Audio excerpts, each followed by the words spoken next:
मैं एक गांव में एक बुजुर्ग सा बोला जमा खत्म कर था उसका मखा ताऊ के कुछ सरकार कर रही है। बोले सरकार ने तो भैया अमीर बना दिए, मकान टूटा पड़ा उसका। मखा अमीर कुकर बनाए। बोले पहले हमारा बीपीएल कार्ड था, बीपीएल कार्ड खत्म कर दिया, अब अमीर को ओल्ड पेंशन स्कीम का नुकसान इतना बड़ा नहीं है जितना बड़ा मुख्यमंत्री साहब ने स्टेज पर खड़ा होकर कह दिया कि भाई 2030 में हरियाणा और देश दिवालिया घोषित हो जाएगा। क्या ऐसा है? मनोहर लाल खट्टर जी को आपके चैनल के माध्यम से अगर देखें, मेरी बात का वो जवाब भी दें। आज प्रदेश के मुखिया हैं, संवैधानिक पद पर हैं, क्या उनको ये बात शोभा देती है कि वो एक व्हाट्सएप के मैसेज के ऊपर विश्वास कर लें? 2004 से 14 के बीच में ये आंदोलन क्यों नहीं करा? क्या आप कांग्रेस के समर्थक हैं? देखिए, कर्मचारी कभी किसी का समर्थक नहीं होता। कर्मचारी होता है सरकार के साथ। जैसे आपने बीच में एक बात कह दी, मेरे को कही थी कि सरकारी कर्मचारी डर नहीं लगता सरकार से। हाँ, आपकी बदली उन्होंने मेवात कर देंगे, पलवल, फरीदाबाद, कहीं भी करें, नौकरी करनी है हमने तो सरकार की जो नीति लागू कर देंगे वो जनता तक पहुंचा देंगे। तो सारे भैया ना भाई मेरी राम राम। मैं जगदीप शर्मा स्टेप अप जे सर यूट्यूब चैनल पर आपका स्वागत करता हूँ। विषय बड़ा इंटरेस्टिंग सा है क्योंकि बड़े टकराव की तैयारियां चल रही हैं। भाजपा के लिए खतरे की घंटी है। पता नहीं कौन सलाहकार है भाजपा का, कोई नई नई सी स्कीम बता दे रहे हैं, थोड़ा सा फिर आम जनता उससे भड़क जावा है। बात करांगे ओल्ड पेंशन स्कीम की और हमारे साथ है वीरेंद्र धारीवाल जी। भाई साहब प्रणाम, नमस्कार। नमस्कार भाई साहब। जगदीप जी धन्यवाद आपका जो आप आज हमारे इस मुद्दे को उठाने के लिए यहाँ पर पहुँचे हो। सर पहले तो ये बताओ, आप सरकारी नौकरी पे हो वैसे ही इस मुद्दे ने उठा रहे हो? देखिए, ये मुद्दा ही सरकारी नौकर का है। एक तो यूं हो जावा ना कि भाई आप सरकारी कर्मचारी तो हो नहीं, बस अपनी राजनीति चमकाने के चक्कर में लोगों ने इकट्ठे कर। नहीं, हमारी हमारी मैं खुद सरकारी कर्मचारी हूँ, शिक्षा विभाग में टीचर हूँ, और हमारी लड़ाई ना राजनीति चमकाने की है, ना राजनीतिक मुद्दों में फंसने की है। हमारी लड़ाई है हमारे भविष्य की।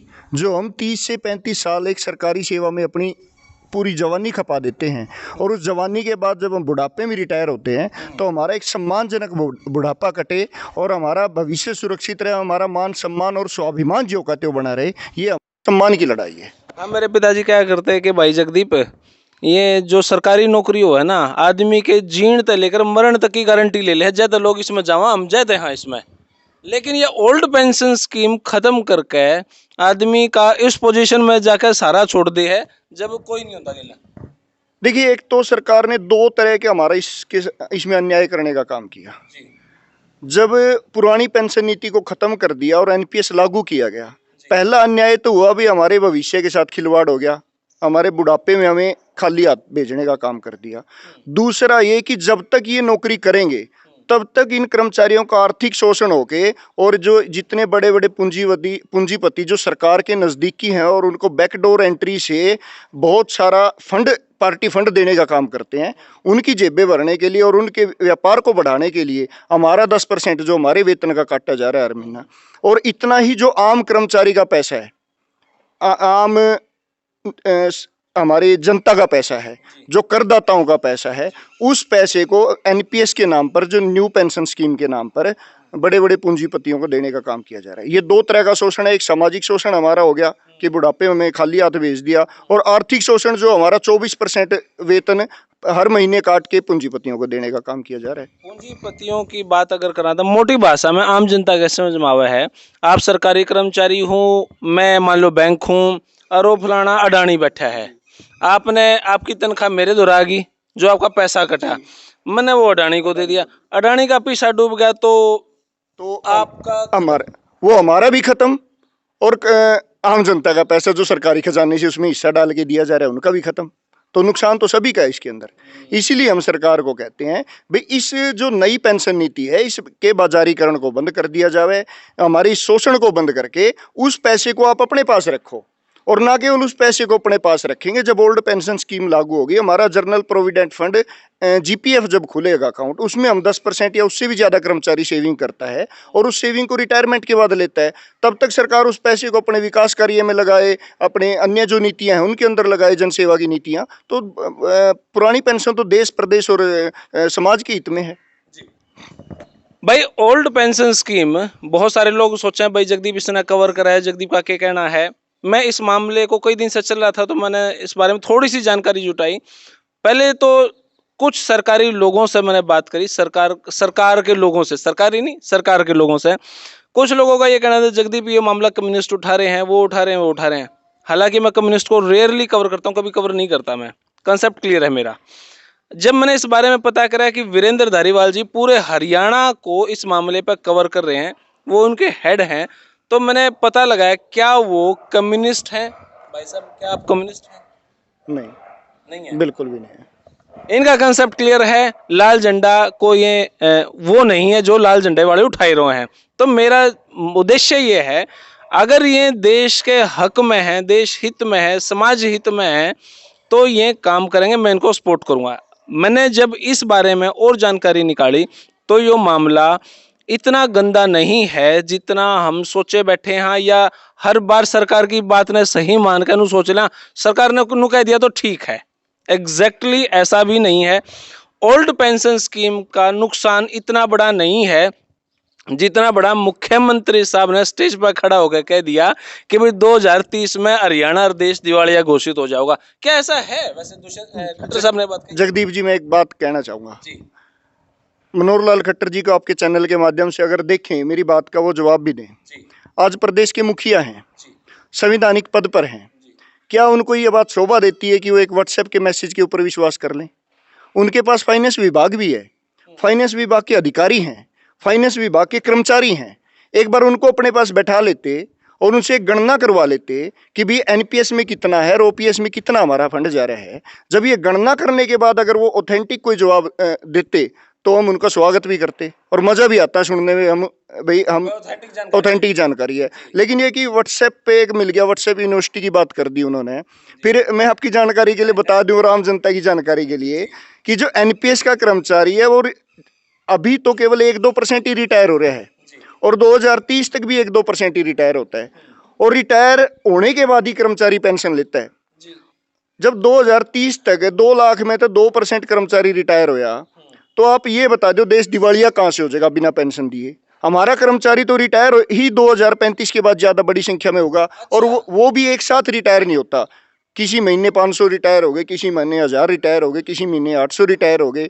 तो सरकार के ऊपर बर्डन कहाँ से आ गया? और बर्डन नहीं आया तो देश दिवालिया कहाँ से हो गया? ये केवल इसलिए भ्रम फैला दिया कि आज इतना बड़ा मुद्दा है, हर कर्मचारी की ये चाहत है कि पुरानी पेंशन नीति बहाल हो, हर आम जनता की भी ये चाहत है कि पुरानी पेंशन नीति बहाल हो। और उसका कारण है कि अब मैं एक मध्यम वर्गीय परिवार का बच्चा हूँ, किसान मजदूर छोटे दुकानदार का बेटा ही सरकारी नौकरी में आता है, इतनी मेहनत 15-20 साल की बढ़िया पढ़ाई करने के बाद, और वो इसीलिए ये करता है भी मैं सरकारी नौकरी में आऊँगा, मेरा भविष्य सुधरेगा, आने वाली मैं अपनी पीढ़ी में सुधार कर सकूँगा, हमारी गरीबी खत्म होगी।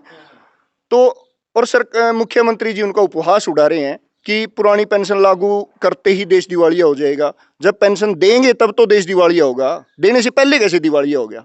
तो मुख्यमंत्री जी भैया ऐसी बातें ना करें आधारीन, ये हमारे सम्मान के साथ साथ आपके सम्मान को भी कम करने का काम करती है। भाई कम से कम बैठ कर डिस्कस करते हैं फाइनेंस डिपार्टमेंट से उनसे, ठीक है भाई। मेरी जो जानकारी है, मैं इस मामले को सपोर्ट करूंगा और करता रहूंगा, क्योंकि इसमें देश के लिए, हरियाणा के लिए कोई ऐसी हानिकारक बात नहीं है, पहला कंसेप्ट। दूसरा कड़वा सवाल आपके लिए है जी, या जो न्यू पेंशन स्कीम से ओल्ड पेंशन स्कीम की तरफ आप जाने लग रहे हो, आपने 2004 से 14 के बीच में ये आंदोलन क्यों नहीं करा? क्या आप कांग्रेस के समर्थक हैं?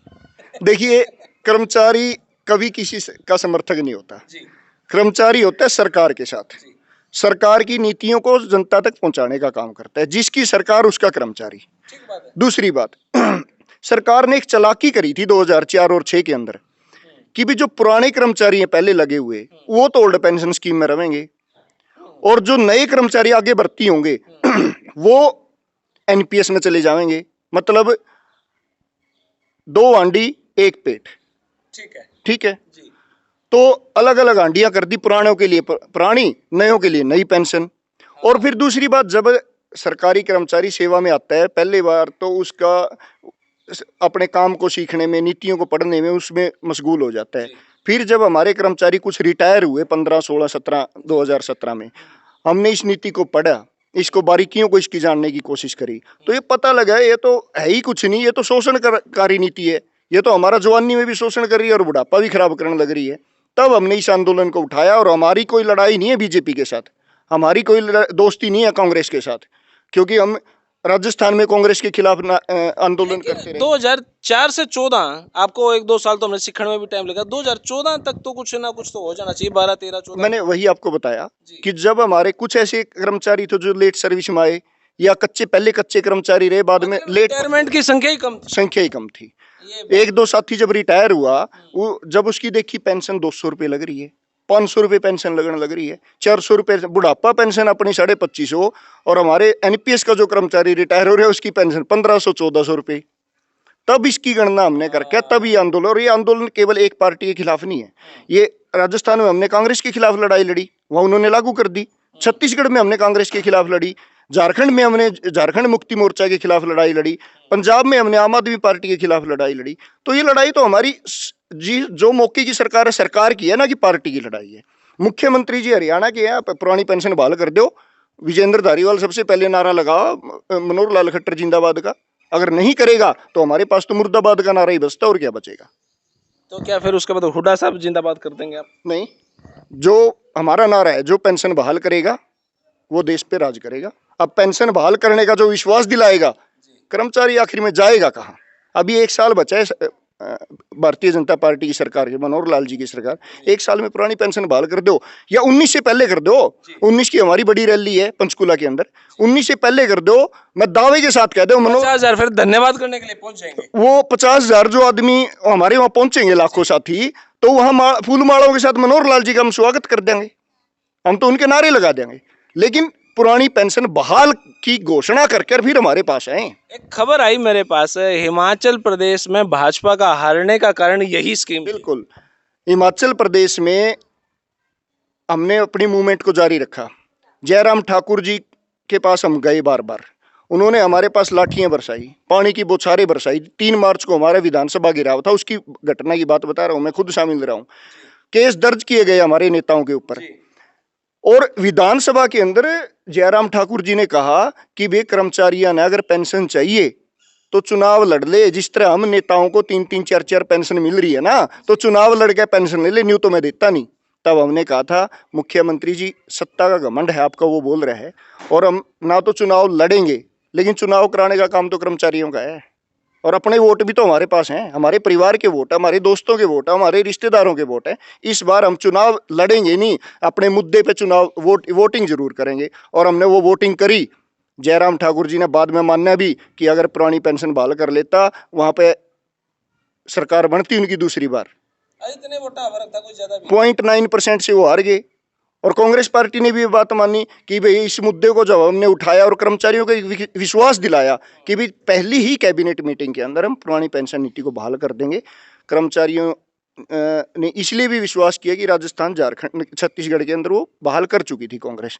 जब उनकी तरफ गए, उनकी सरकार बनी, और मैं तो धन्यवाद भी करूंगा सुखविंदर सिंह सुक्खू जी का, उन्होंने पहली कैबिनेट मीटिंग में अपना वादा भी पूरा कर दिया। मैं कई बार उनका मैनिफेस्टो पढ़ रहा था, दुष्यंत जी का, उन्होंने तो मैनिफेस्टो में लिख रखा था कि पुरानी पेंशन स्कीम लागू की जाएगी। ये हमने हरियाणा में भी हमने किया था, 2018 में भी हम ये, 19 में हम ये नारा कर रहे थे कि जो पेंशन बहाल करेगा देश पर राज करेगा। और दुष्यंत चौटाला जी ने हमें बुलाया था, मेरे को बुलाया, मेरी पूरी टीम को बुलाया, वहाँ हम गए, हमें विश्वास दिलाया कि भाई मैं भी युवा हूँ और मेरी बात पे विश्वास करो, और हमने विश्वास कर लिया। 10 सीट भी दे दी, और जब 10 सीट देने के बाद प्रदेश में उप मुख्यमंत्री वादा था भाग गए। जब हम वादा याद दिलाने गए तो उनकी तरफ से था कि 35 और दे देते तो वही पेंशन दे देता। अब उनको कोई बताए कि भाई 35 भी सारी अगर कर्मचारी एक हाथ में, तो आपको क्यों देते? हमारे पास और बहुत सारे काबिल लोग हैं। फिर दूसरी बात है कि इस बार तो हमने 10 दे के बहुत बड़ी गलती कर दी। अगर पेंशन बहाल ना हुई तो 10 भी नहीं मिलनी।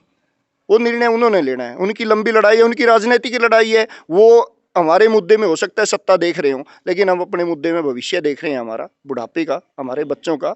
इसलिए जो भविष्य की लड़ाई होती है उससे ज़्यादा दर्दनाक कुछ नहीं हो सकता। तो हम अपने भविष्य की लड़ाई लड़ते रहेंगे, वो राजनीतिक लड़ाइयाँ हैं अपनी लड़ते रहेंगे। इस मामले में 19 तारीख की जो आपकी तैयारी है, कितनी बसें आपने टोटल पूरे हरियाणा में, या क्या सुविधा आपने दे रखी है भाई ओडे लोग पहुंचेंगे? देखिए, कर्मचारी हम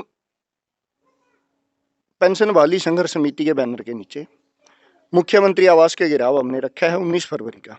जिलों से बसेज में, गाड़ीज में हमारे बहुत सारे साथी वहाँ पे पहुँच रहे हैं। और अगर मैं आज का आंकड़ा बता दूं, अभी तो 3 दिन बचे हैं, कि 50,000 से ज़्यादा संख्या तो हमारी पहुँचने वाली है आज तक के आंकड़े में, और ये आंकड़ा बढ़ेगा, घटेगा नहीं। अगर मान लेते हैं आप 50,000 कह रहे हैं, मैं ये कहता हूँ मान लेते हैं कि 50,000 की जगह अगर वहां पे 5,000 पहुंचे, तो क्या आपका कार्यक्रम फ्लॉप होगा या 50,000 पहुंचेंगे? देखिए, पहली बात तो ये, संख्या कम या ज़्यादा से संघर्ष कभी फ्लॉप नहीं होते। संघर्ष तो जज्बे के साथ लड़े जाते हैं। फिर दूसरी बात है, ये केवल खोखला दावा नहीं है राजनीतिक पार्टियों का कि ना हम शराब की पेटियां देके किसी ने लेके जा रहे, ना हम किसी को लालच देके जा रहे।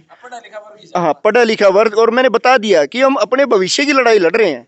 मन में दर्द है और हर कर्मचारी के मन में दर्द है, इसलिए वहां पे अपनी इच्छा से पहुंचेंगे सारे साथी।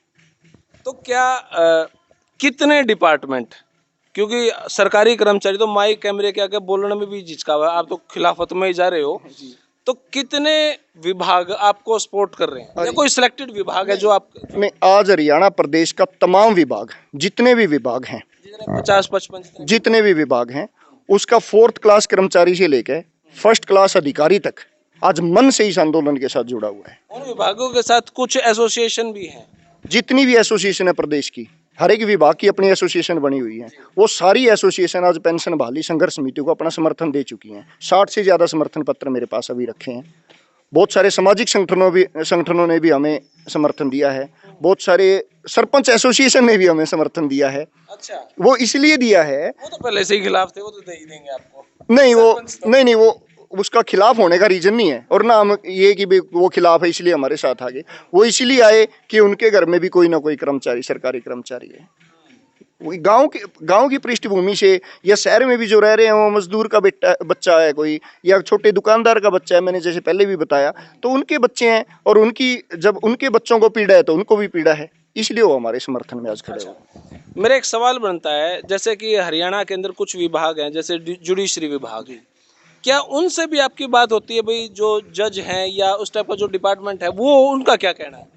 बिल्कुल, जुडिशरी विभाग, जुडिशरी एम्प्लॉयज़ फेडरेशन का हमारे को कल समर्थन मिला है। अच्छा जी, जुडिशरी हैं, डॉक्टर हैं, अधिकारी हैं, प्रशासनिक अधिकारी मन से हमारे साथ हैं। ठीक है भाई, बहुत सी मजबूरियां भी होती हैं हमारे कर्मचारियों की, अधिकारियों की, लेकिन मन से हर कोई हमारे साथ है।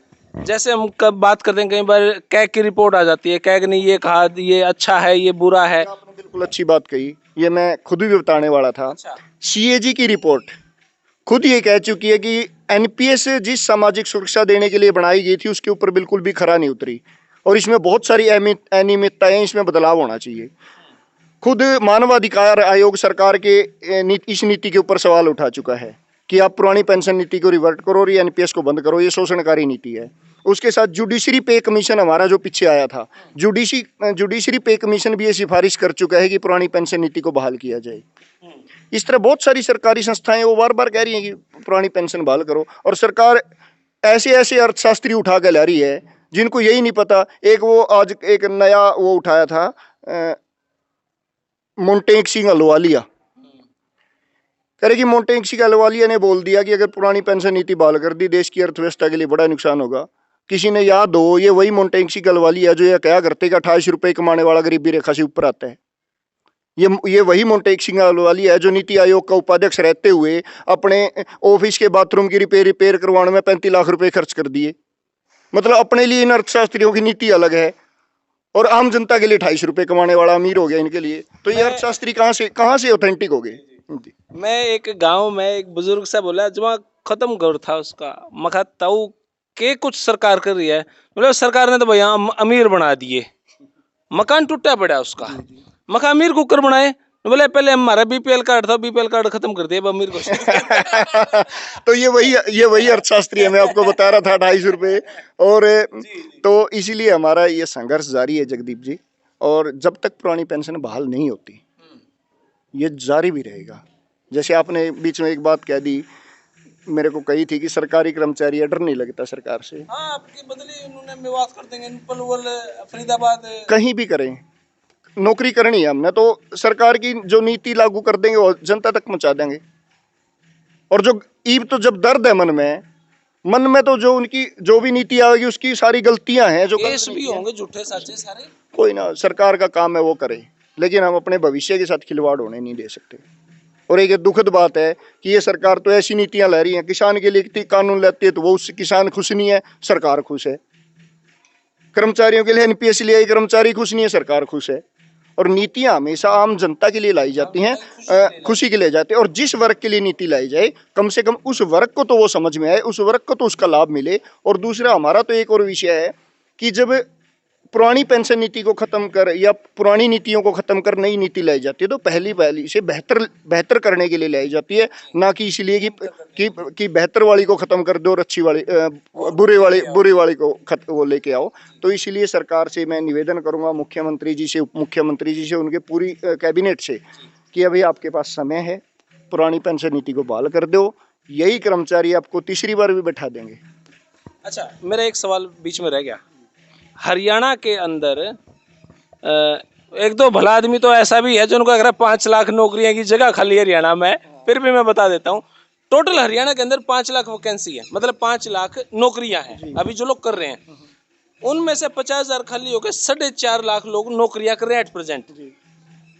उन 4.5 लाख में से कितने रिटायर होंगे 2030 तक, जैसे कि मुख्यमंत्री साहब ने कहा दिवाली घोषित हो जाएगी। देखिए इस समय एनपीएस का केवल 2 लाख कर्मचारी है हमारे पास हरियाणा तो आपने और भी आधा आंकड़ा कर दिया। ये एनपीएस का है, बाकी जो हमारे रेगुलर कर्मचारी तो 2,75,000 ही हैं।